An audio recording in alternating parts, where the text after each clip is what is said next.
All right, let's go ahead and continue with factoring. So I'm going to start with example 4. I'm going to jump around. I'm not going to do every single problem, okay? So example 4, it says factor trinomials with lead coefficient other than 1. This process, if you guys remember, is split the middle, right? So we see that my coefficients are not equal to 1, so I have to go ahead and multiply the first coefficient, the leading coefficient, with the end coefficient, right? So I'm going to go ahead, and we're still adding to 9 now. We're multiplying to 8, right? 2 times 4 is 8. So I'm looking for two numbers that multiply to 8 that add up to 9. In this case, right, it's 8 and 1, right? So I'm going to keep going. I have 2x squared plus the 8x plus 1x plus my coefficient of 4. Okay, here I'm going to go ahead and split the middle. So I'm going to go that process right there, right? That was splitting the middle. Now I can go ahead and just factor by grouping. I'm going to go and pull out a 2x in my first, and then I'm left with x plus 4. Then for the second two terms, I'm going to pull out a 1. I'm left with an x plus 4. Right, so my 2 is 2x plus 1 and an x plus 4. And this is your answer. Right, go ahead and try the same process for part B. Okay, the next one is example 5. So we're gonna factor using grouping. We kind of just did that in the last problem. But specifically looking at problems that have both x and y values, or in this case, right, we have, what is that, 3 different variables? Okay, I'm gonna go ahead and do part A with you. I want you to try part B. Right, so this one, I want to go ahead and get the x's together and isolate maybe the y. So I am going to go ahead and rearrange. Right, so I'm going to keep the x squared plus, looks like 10x. I'm going to put the 25 at the end, and again, isolate that negative y squared. From here, I'm going to go and factor by grouping. So I'm going to factor first the x squared plus 10x plus 25, and then I'm left with this y squared. Right, I can go and factor this guy. Right, if I do the side math, right, two numbers that multiply to 25 add to 10 is positive 5 and positive 5. So I've got x plus 5 plus x plus 5. Then I have this subtraction of y squared. Right, I can go even further. I have x plus 5 quantity squared minus y squared. This I want to go ahead and say that I'm done, but this one I can actually even go ahead and factor a little bit more. We see that both of these binomials, right, they have squared. So this one is actually difference of squares. Right, so I'm left with an x plus 5 minus y, and I have an x plus 5 plus y. And this is your final answer. Okay, part B is a little bit nicer. All right, keep moving. Example 6, we're gonna go and factor using the sum and difference of cubes. What I went ahead and did, I just went ahead and copied this from the first page, right? The first page, we introduced SOP, stop, right? You're gonna keep the same as if you had the difference of cubes, right? You're gonna keep the same sign first, the opposite, and then your last operation is gonna be positive, right? Same thing as sum of cubes. I'm doing a cubed plus b cubed, so I'm gonna have the same sign, opposite, positive, okay? I'm gonna try part A with you, and then I want you guys to go and try part B on your own.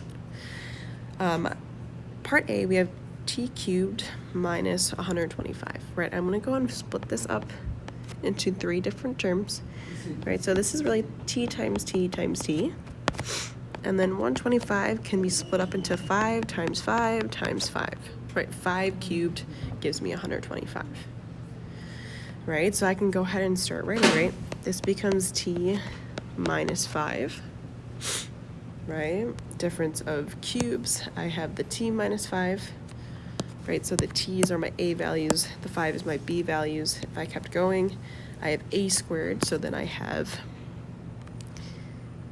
t squared plus a times b. So that becomes plus 5t plus b squared. B squared or 5 squared gives me 25. And there's your answer. Okay, go and try part B.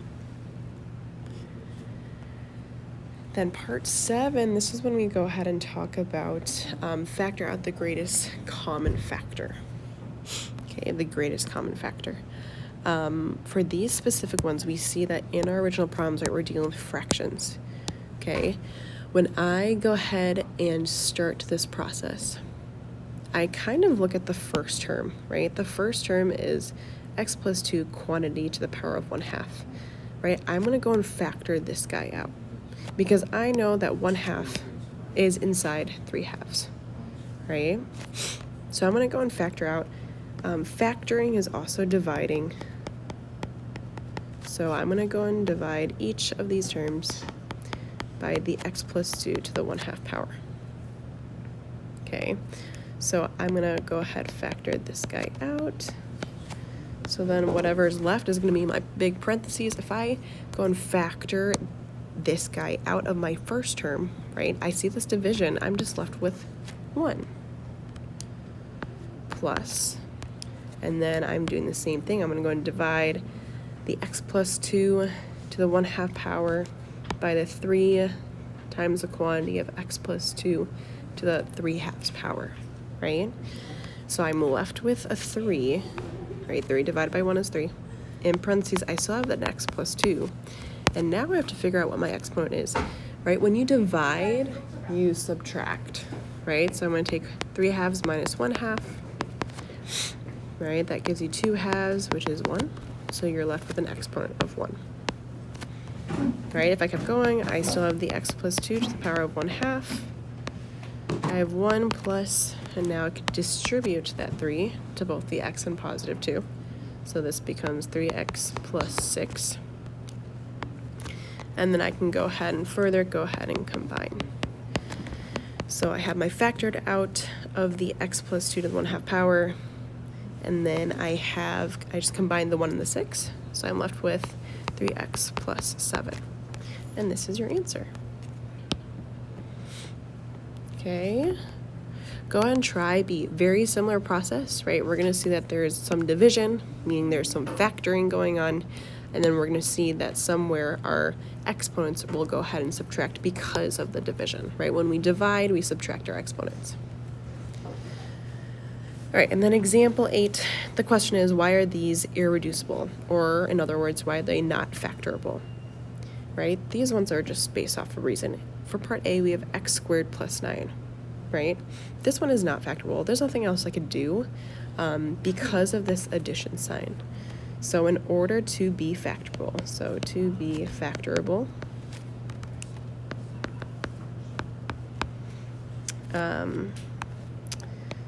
it must be difference, right? So an example, right, would be the x squared minus 9. That is factorable, right? This one can become x plus 3, x minus 3, right? That is the difference of squares, right?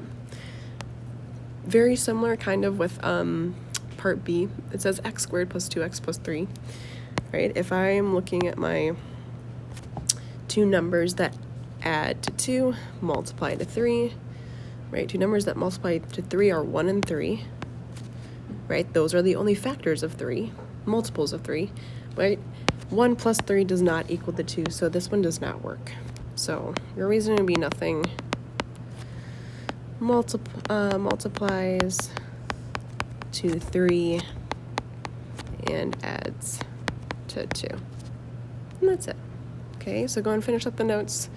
Try the other examples on your own, and then you guys could check in with my note key.